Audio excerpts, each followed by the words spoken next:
Alright, this is Bearded Grease Monkey. Today we got a 2005 Dodge Neon. This one is my personal beater car, if you will. The Serpentine belt, Pulley, decided to go out on me, so I lost power steering and air conditioning. I ended up having to cut the belt off on the side of the road. But today I'm going to show you how to change that. What you're going to need to do is obviously buy a new pulley. But to change that, what you're going to need to do is upper mount right here. It's an 18 millimeter. You take that bolt out. As you can see, I already started to do that. And you're going to have to just swing that off to the side. And there's a 10 millimeter bolt right here. That one I ended up snapping off. That one I'll show you in a different video. And I'll put a link to it right here. So I'll show you how to fix that. But what you're going to need to do, this is the power steering pump. There's three bolts to take this off. There's holes in the pulley. You can see the pulley.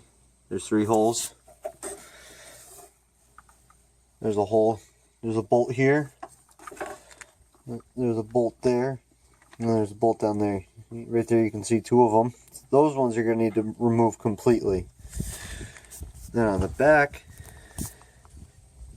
let's see, right here. Right there where my finger is. You need to just loosen that one. You know, take it out like 3 or 4 threads. Then all the way in the back, right there. That one you need to remove completely. Then there's one kind of tucked back in there. That one's a 15 millimeter. You have to just loosen that one just so you have a little bit of wiggle with that back bracket, just so this power steering pump can come out. And you can lay it off to the side over here, so then you can get this bracket out eventually.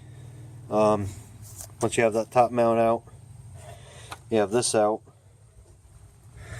go ahead and throw a jack underneath it, underneath the engine. Put it on the oil pan. Put a block of wood, whatever you will, on the engine.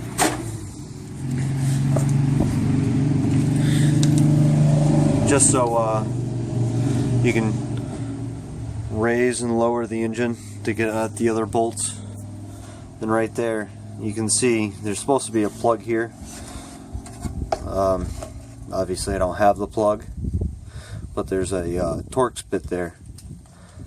It's a 55 millimeter. You're gonna have to take this bolt out, but only take this bolt out once you have the jack underneath the engine, because once you take this bolt out, that supports the load of the engine. The bolts for this in the front are 13 millimeter. The bolt for this that I ended up taking out, that was an 18 millimeter. That was a 10 millimeter that is sitting right there now. I ended up snapping it off, but again, I'll show you that video on how to fix that. So I'll go ahead and get some parts removed and we'll go from there. Okay, one thing that I forgot to mention that is definitely worth mentioning. I'm doing this obviously with my belt already off. Some of you guys might be doing this with the belt on. But again, down there, that's the tensioner. There's like a little nub right up on top. Put a 3/4 inch wrench on it. And then that tensioner will swing. That'll loosen your belt. You pop the belt off. Then you can continue with this.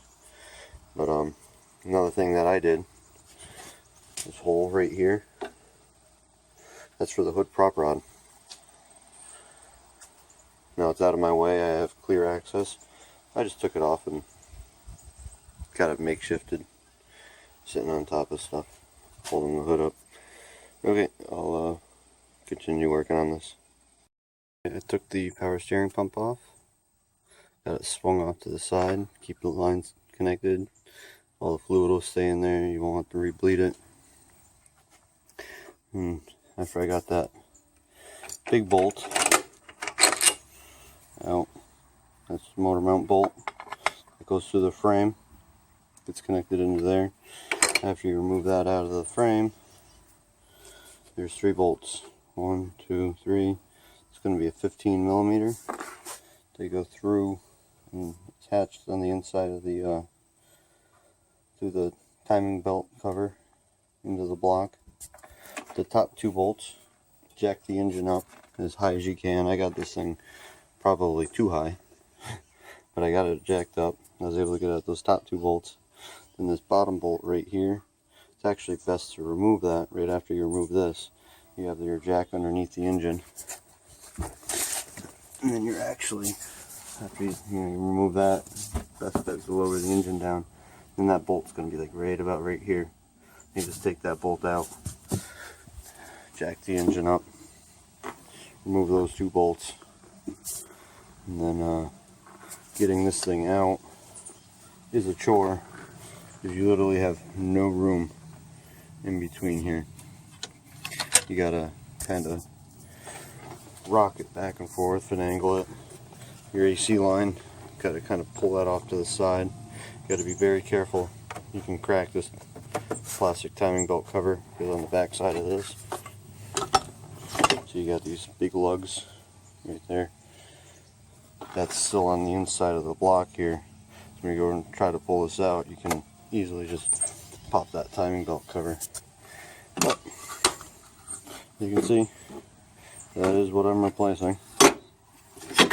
It's pretty shot. You can see the bearing actually locked up, and it actually melted the whole pulley. Lovely.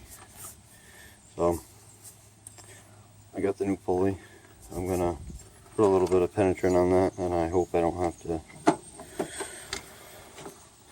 I hope it comes out easy, because that pulley is $20. But if you were to buy the whole tensioner, like if you just wanted to be like replace this tensioner, you actually have to buy this whole thing. Retail of things like over $200. It's not cheap. Found that out the hard way. I'm like, nah, I don't want that. Just give me a pulley. So I'll take the pulley off and we'll go from there. Okay, I just got that pulley off, but I just wanted to mention this. If you ever have to do a timing belt on this engine, it is a good time to replace that pulley. I learned this the hard way. Last year I just did a timing belt on this engine. I also did a water pump, and I didn't change that tensioner pulley. And I kind of wish I did, because then I wouldn't have to be doing half of this again. But at this point, it is a good time to inspect your timing belt. Make sure there's no cracks. Make sure those lugs aren't worn out or anything. If they are, at this point, you're this far into it, you might as well just pop the balancer off, lower the engine back down, pop the balancer off, and it's literally this cover comes off, and then you're right there. And then I'm not going to get into heavy detail about how to do that, but yeah, it's best just to do that right now if that's worn and stuff, because if that thing goes, you're gonna bend valves in your head and stuff. But here's for reference what this looked like. That's the new one right here. That's the old one. You can actually see it actually melted right out of it. And then right there you can actually see where the belt dug into the timing belt cover. Wore that cover down a little bit. So to get this pulley off, it's a Torx bit. I don't know what it was offhand. I'll let you know next time I come back. But the Torx bit, you just take that out, pulley slides off, put the Torx back in, done. Okay, I got the new tensioner pulley on. That was a T45 Torx. But as you can see, I got the engine down, and you're able to get at that bottom bolt that I was talking about through the inner frame rail. So what I'm going to do next is I'm going to jack the engine up. I'm going to put the motor mount bolt back in. That goes right in there. When you go to jack that back up, the engine's probably not going to be sitting in the same spot, so you might need like a long screwdriver or something just to slide into this hole, into the bolt for the hole for the engine, and just kind of finagle the engine back over. It might, the hole might be like over here or over there or something, so just kind of do that. What I did is I had to reposition my jack. I put a jack stand right there on that lower mount, and I was able to support the engine, lower the jack down, get the jack out of there. Might be useful if you have to run to the store and get parts. It's never good to leave a hydraulic jack up.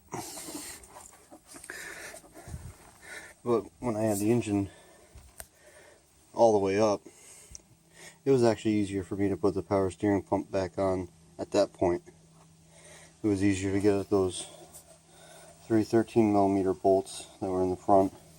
Literally the bolts were like right here, instead of dealing with that frame rail and my AC lines in the way. I was able to put that in. When you lower the engine back down, just be mindful of your AC lines, because you can see how tight that is, but it does clear.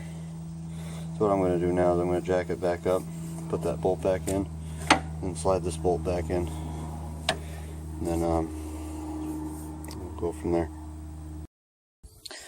Okay, I got it all finished up.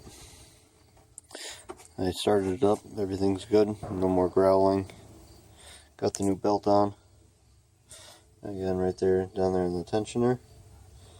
I used a 3/4 inch open end, put it on that like little lug on top, swung that down, fished the belt around the crank pulley, around the air compressor right down there, around the power steering.